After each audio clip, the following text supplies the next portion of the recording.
Hello friends, our today's chapter is the Dussehra festival. Today we will read about the Dussehra festival. In India, many festivals are celebrated with great zeal. Dussehra is one of them. It is also called Vijayadashmi. India में बहुत सारे festival celebrate किए जाते हैं और वो सारे festivals बहुत ही एंथुसियाज्म और ज़ील के साथ यानी बहुत ही उत्साह के साथ में सेलिब्रेट किए जाते हैं और दशहरा भी उनमें से एक है।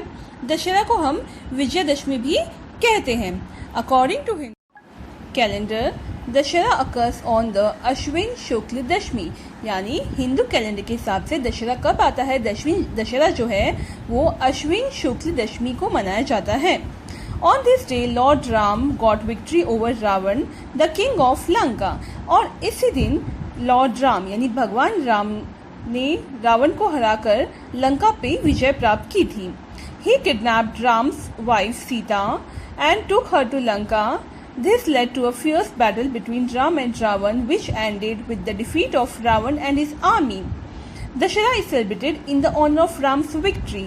यानी इस दिन लॉर्ड राम यानी भगवान राम ने रावण के ऊपर विजय प्राप्त की थी। रावण कौन था? रावण जो कि लंका का राजा था। ही किडनैप्ड राम्स सीता, और रावण ने राम की पत्नी सीता का किडनैप किया था, अपहरण किया था और वो उसे किडनैप करके लंका ले आया था। और इसी कारण बहुत ही भयानक युद्ध हुआ राम और रावण के बीच में, और जो खत्म हुआ था रावण की और उसकी सेना की हार से। डिफीट मीन्स हार, यानी लॉर्ड राम ने रावण को और उसकी आर्मी को हरा दिया था और इसी के साथ इस युद्ध का समापन हुआ। Dussehra is celebrated in honour of Ram's victory, और दशहरा जो है राम की विक्ट्री के ऑनर में मनाया जाता है। यानी दशहरा क्यों मनाते हैं हम? दशहरा राम की विक्ट्री यानी राम की विजय के रूप में मनाया जाता है। In many parts of India, Ramlila is organized during Navratris from Ashwin Shukla Pratipad to Dashmi. और इंडिया के बहुत सारे पार्ट्स में इंडिया के रामलीला का ऑर्गेनाइजेशन होता है। यानी रामलीला का जो एक ड्रामा होता है उसे प्ले किया जाता है, जो कि कब स्टार्ट होता है? नवरात्रि में चलता है। स्टार्ट कब होता है? अश्विन शुक्ल प्रतिपद से दशमी तक। Ramlila describes the story of Ram in the form of a drama. और रामलीला क्या होती है? रामलीला वो होती है जिसमें राम की स्टोरी होती है, जो कि एक ड्रामा के फॉर्म में राम की पूरी स्टोरी होती है, यानी उसका पूरा जीवन काल के बारे में बताया जाता है, बर्थ से लेकर एंड तक। Every many scenes of Ram's life such as Narad Moh, Ram जन्म, राम विवाह, राम वनवास, ताड़का वध, Panchavati scene, Sita Haran, Hanuman Milan, burning of Lanka, Setu Nirman and Ram Ravan Yuddh are enacted on the stage. और हर दिन राम की लाइफ के डिफरेंट सीन्स को, यानी रोज राम की लाइफ के डिफरेंट सीन को प्रेजेंट किया जाता है स्टेज पे ड्रामा के फॉर्म में। उसमें कौन कौन सीन्स आ जाएंगे? नारद मोह, राम जन्म यानी राम का जन्म जो हुआ था, राम विवाह राम का विवाह जब हुआ था सीता से, वो वाला सीन हो जाएगा।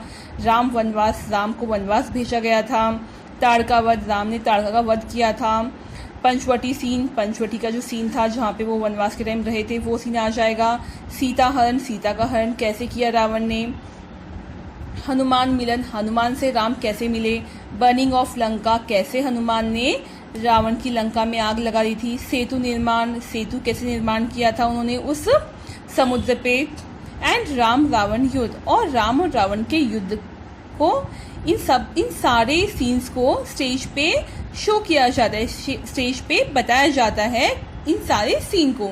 हनुमान्स getup attracts everyone especially the children, और इसमें हनुमान का जो गेटअप होता है वो सबको बहुत ही अट्रैक्ट करता है, और स्पेशली बच्चों को हनुमान का गेटअप बहुत ही पसंद आता है।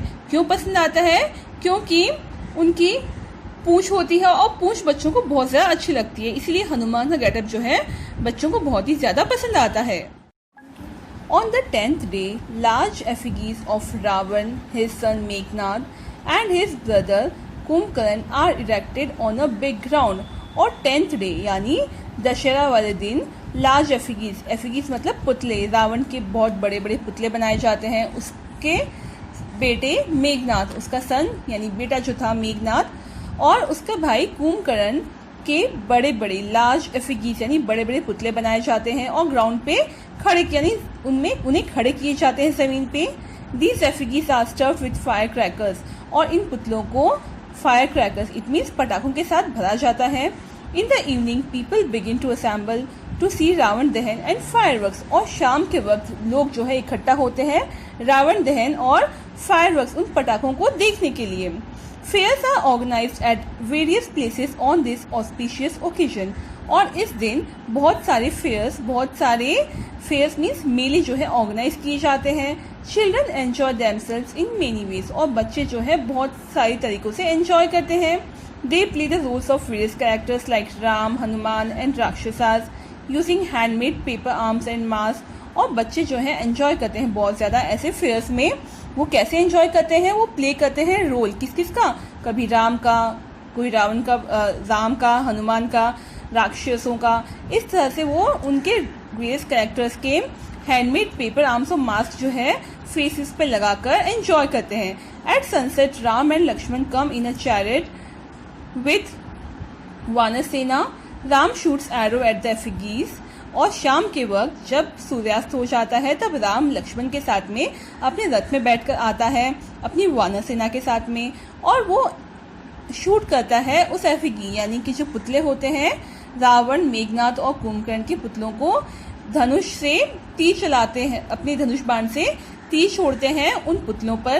The effigies catch the fire and burn to ashes, और वो पुतले जो हैं वो जल जाते हैं और जलकर राख हो जाते हैं। Fireworks and crackers explode in the air, जो पटाखे होते हैं वो हवा में जाकर, रॉकेट्स जो होते हैं हवा में जाते हैं, पटाखे फोड़े जाते हैं, रॉकेट्स ऊपर हवा में जाके फूटते हैं।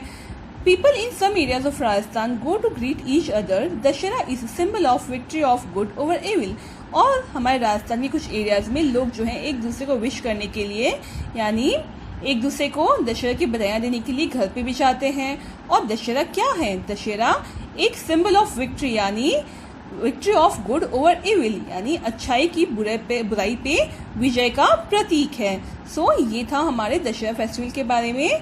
आई होप आपको ये समझ आया होगा, और समझ आया तो प्लीज़ मेरे चैनल को लाइक एंड सब्सक्राइब जरूर कीजिएगा। So thank you for today.